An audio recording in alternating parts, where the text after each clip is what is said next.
Avouez que vous vous attendiez à ce que je parle d'un autre film aujourd'hui. Au hasard, Super Mario Galaxy, le film. Les gars, j'ai un petit peu de retard, je l'ai pas encore vu. Je vais le voir le week-end prochain, vous en faites pas, j'en ferai très certainement la critique sur la chaîne la semaine prochaine. Aujourd'hui, on va parler d'une autre suite, ou plutôt d'un préquel, ou plutôt d'une suite qui se passe avant.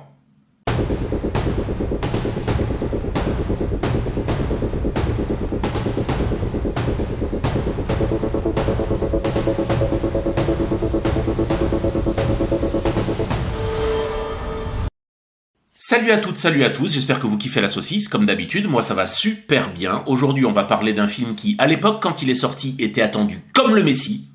De mémoire, je pense même qu'une grosse communauté de fans l'attendait autant que par exemple l'épisode 1, la menace fantôme de la saga Star Wars, parce que c'était un film qui était censé définir les bases, poser les jalons d'une franchise ultra connue et ultra populaire, énormément d'années après que le tout premier film ait été réalisé. On va parler de Prometheus, le film sorti en 2012 de Ridley Scott. Ah, Prometheus. Il est sorti il y a que 14 ans, mais ceux qui y étaient se souviennent à quel point il était attendu ce putain de film. Le retour aux sources de Ridley Scott, le papa, le co-créateur de la saga Alien, une saga qui est ultra appréciée à travers le monde. Et ce qui est bien, c'est que les films Alien, jusqu'à présent, c'était des visions de metteurs en scène très différentes. On a tous, je pense, un épisode Alien préféré. Il y a eu Alien le 8e passager, donc de Ridley Scott, qui a lancé la saga, avec un côté un peu claustro, très renfermé, un xénomorphe à affronter, donc voilà, ambiance très SF, très noire, très horreur aussi, entre guillemets. Puis la suite, Aliens le retour, réalisé par James Cameron, un côté plus bourrin, plus militaire, plus rentre-dedans, avec énormément de xénomorphes, énormément d'ennemis et l'apparition de la reine Alien aussi. Puis il y a eu personnellement mon épisode préféré, Alien 3, réalisé par David Fincher. On revenait à une ambiance plus claustro, ça se passait intégralement dans une prison, et voilà, avec très peu d'antagonistes, mais un point de vue très intéressant, quelque chose de très glauque, très noir à l'image du cinéma de David Fincher. Il y a eu Alien Résurrection, réalisé par Jean-Pierre Jeunet. On retournait un petit peu à une ambiance un petit peu plus bourrine, avec des vraies gueules, une histoire hyper intéressante et surtout une narration visuelle assez révolutionnaire. J'ai beaucoup d'affect pour Alien Résurrection. N'oublions pas les Aliens versus Predator, parce qu'il faut pas les oublier. Il y a eu celui de Paul W.S. Anderson, qu'on adore sur la chaîne, vous le savez très bien, notamment pour Resident Evil. Mais alors, son Alien versus Predator, je l'aime bien. Je l'aime bien. D'accord ? Donc j'aurai éventuellement l'occasion d'en reparler dans une future critique, mais je l'aime beaucoup, ce film-là. En revanche, sa suite, Requiem, c'est une daube absolue. Une bouse infâme, en tout cas, c'est mon avis. Voilà, donc il y a eu globalement 6 films dans la saga Alien. Et là, Papa Scott revient en 2012 avec une nouvelle histoire, un préquel, censé nous raconter comment tout a commencé. Le film s'ouvre sur quelque chose, un être qui ressemble vaguement à un être humain, mais plus costaud, plus massif, dans un lieu qu'on ne reconnaît pas, qui semble pas être la planète Terre, quoi qu'il en soit, et qui boit, qui ingère une sorte de liquide noir, qui va le détruire de l'intérieur, qui va modifier, transformer son ADN et qui va complètement le détruire. Lui, être plutôt costaud, plutôt massif. Puis, nous sommes en bascule en 2089, sur Terre, et on suit une équipe de scientifiques menée par Shaw et Holloway, qui découvrent dans une grotte des dessins peints contre un mur. Très bien faits les dessins, qui semblent extrêmement anciens, et qui nous montrent de grands êtres pointant du doigt plusieurs choses, plusieurs planètes ou organismes, et ils en déduisent, Shaw et Holloway, que ce dessin représente, l'origine du monde, et que ces grands êtres, ça rappelle l'espèce de gros être humain qu'on a vu au début du film, seraient nos créateurs. Donc c'est une réponse à d'où l'être humain vient. Et ces créateurs, donc, ils les appellent les ingénieurs. Là, on est en 2089, 4 ans plus tard, suite à leur découverte, une expédition financée par la société Weyland est dépêchée pour aller sur LV-223, une planète qui semble être la planète des origines. Que vont-ils y découvrir ? Déjà, il est intéressant de constater que Ridley Scott, qui est un metteur en scène extrêmement prolifique dans les années 70, c'est la toute première fois qu'il met en scène une suite d'un film qu'il a réalisé lui-même. Et oui, il a mis en scène Alien, le 8e passager. La suite, c'est pas lui, on en a parlé tout à l'heure. Concernant son Blade Runner qu'il a réalisé, la suite, c'est pas lui, ça sera Denis Villeneuve, des années plus tard. Il a réalisé lui-même une suite, Hannibal, mais qui est la suite d'un film que lui-même n'a pas réalisé. Donc voilà, quand il revient lui-même aux sources d'une saga qu'il a contribué à créer, évidemment qu'il était attendu au tournant. Et je pense que c'est ça aussi qui a peut-être nui un petit peu à la réception du film, parce qu'en fait le film, il divise énormément. Prometheus divise énormément. C'était hyper attendu. Autant d'années après, faire un retour aux sources, et en plus par Ridley Scott, qui commençait un petit peu à devenir vieillissant, 80 piges, hein, le bonhomme. Voilà, on pouvait commencer à craindre un peu. Et vous savez quoi ? Il m'a convaincu. J'ai apprécié cette approche qu'il a, cette façon qu'il a eu aussi de donner un petit coup de pied à tout ce qui est religion, mythologie, etc. Parce que la question de Prometheus, c'est d'où venons-nous ? Nous, êtres humains. Quoi ou qui nous a créé ou engendré ? Donc vous allez avoir une partie de la population croyante, qui va penser à quelque chose d'extrêmement spirituel, qui va dire les êtres humains, à l'issue, on a été créé à l'image de Dieu. Et vous avez toute une autre partie de la population, moins croyante, qui va se dire, on vient bien de quelque chose, ou de quelqu'un. Et le parti pris de Ridley Scott et de son scénariste, c'est de se dire, nous sommes les enfants, on a été le fruit des ingénieurs, ces fameux êtres, on va dire un petit peu supérieurs, entre guillemets, qu'on nous montre au début du film. Nous sommes les enfants des ingénieurs. Ingénieurs qui, à un moment dans leur histoire, ont été corrompus par cette matière noire qui est donc à l'origine de la saga Alien. Et on le voit dans le film à travers les expéditions chez les Incas, chez les Mayas, chez les Égyptiens, en gros chez toutes ces cultures, ces anciens peuples qui érigeaient des bâtiments à l'effigie, on va dire, des êtres que nous, êtres humains, on ne soupçonnait pas. En l'occurrence, les ingénieurs. Donc je trouve que la manière d'amener tout ça, elle est assez originale et je trouve qu'elle est faite de façon plutôt pertinente. C'est pour ça qu'il faut voir Prometheus, non pas comme un film Alien, et je comprends que ceux qui voulaient le voir comme un film Alien ont été déçus, mais il faut le voir comme un film s'inscrivant dans la saga Alien. Et donc je vais aller beaucoup plus loin. Quand j'ai vu le film, mini spoil, les gars, le fait de ne pas voir de xénomorphes, ça m'a pas déçu. J'ai pas crié au scandale, parce que c'est une autre approche, le début, un commencement. Et comme le film s'inscrit dans la saga Alien, qu'il en est le commencement, les origines, Scott a bien compris qu'il fallait qu'il récupère quand même les tropes des films précédents. Donc on a bien le générique, le nom du film qui apparaît morceau de lettre par morceau de lettre. On a une certaine nappe musicale qui fait très SF. On a encore une fois l'espace, extrêmement bien filmé. Les plans de Ridley Scott sont magnifiques. Beaucoup de choses se passent soit de nuit, soit en intérieur, type grotte, etc. J'ai trouvé la lumière magnifique et j'ai trouvé les plans extrêmement beaux, extrêmement léchés. Donc ça, c'est aussi très soigné. Dans les tropes des films précédents, on a aussi l'équipage, en fait, donc du Prometheus, puisque Prometheus, c'est quoi ? C'est le nom du vaisseau, dans lequel il y a la mission scientifique. Il y a la Weyland, qui n'est pas encore la Weyland Yutani.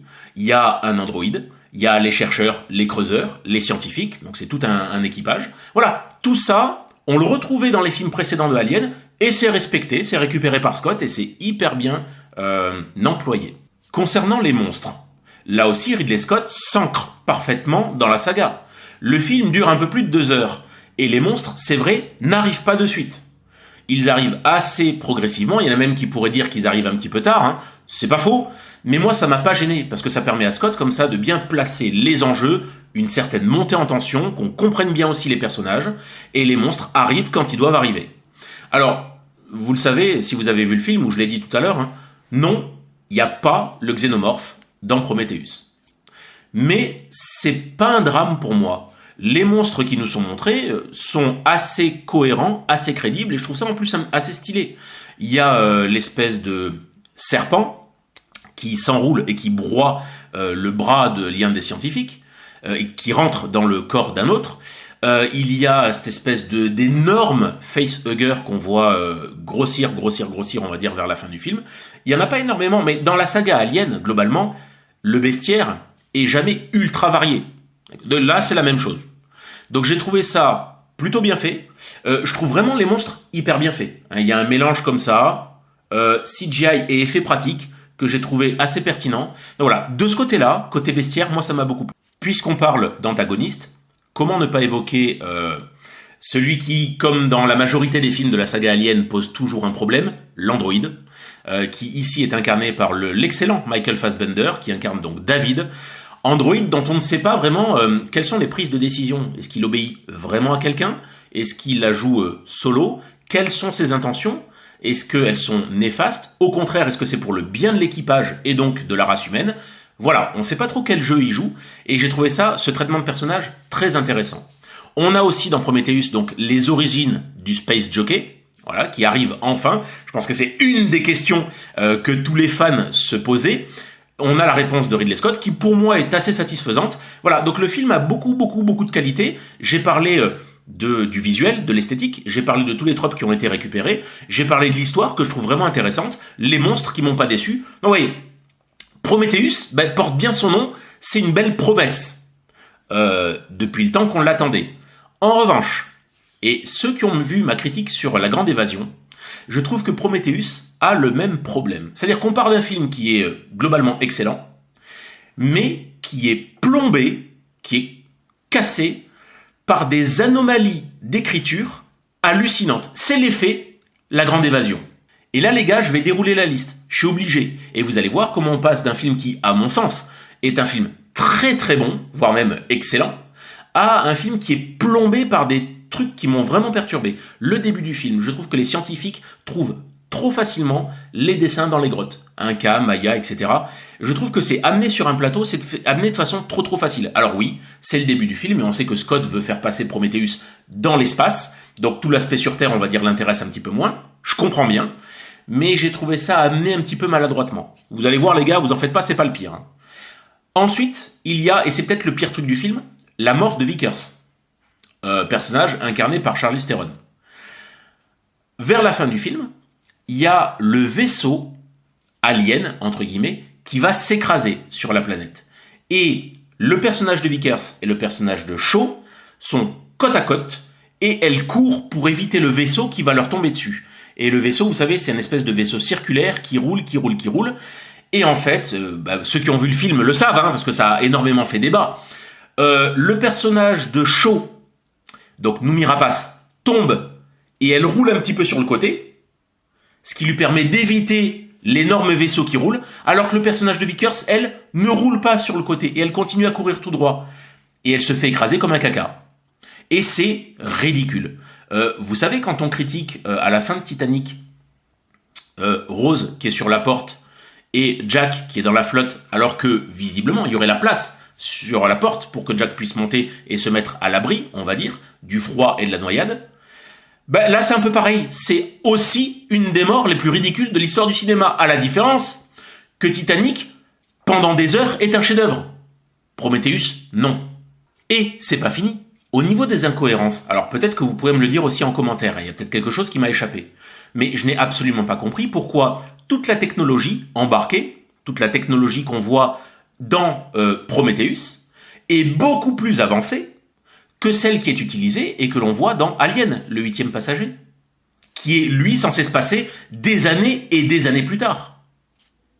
Voilà, moi, c'est le genre de truc, je comprends pas. Donc, si vous pouvez me l'expliquer dans les commentaires. Et puisqu'on parle de technologie, dernier point négatif du film, c'est cette espèce d'appareil dans lequel se rend Shaw, vers la fin du film, quand elle sait qu'elle a en elle un monstre qu'elle va engendrer et qu'elle a envie d'une opération chirurgicale pour s'ouvrir le bide, elle va dans un appareil qui lui répond « Non, cet appareil est uniquement configuré pour les êtres humains de type masculin. » Mais pardon, c'est quoi cette technologie à 2 balles? Des appareils chirurgicaux, des cabines, uniquement utilisées pour faire des opérations sur les êtres humains masculins. Donc voilà, j'ai pas compris l'intérêt, j'ai pas compris la démarche. À part, un petit peu comme La Grande Évasion d'ailleurs, à part poser une fausse difficulté à ce moment-là du film où on est déjà très en tension, où il y a l'alarme qui sonne, où on sait qu'elle a un truc dans le bide et que plutôt que lui, il s'éjecte, elle a envie de se faire opérer proprement entre guillemets, donc c'est un moment extrêmement tendu. Voilà, ça rajoute une petite difficulté supplémentaire, mais en plus qui est vite évacuée. Enfin voilà, j'ai pas compris les gars. Donc tout ça, si vous voulez, encore une fois, ça peut paraître de l'ordre du détail, la mort de Vickers, la technologie, cette espèce d'appareil uniquement pour les hommes, mais en fait, c'est important pour moi. C'est le genre de trucs qui peuvent me faire sortir d'un film. Voilà pourquoi ça m'a un petit peu plombé. Ça a titillé, on va dire, ma suspension d'incrédulité.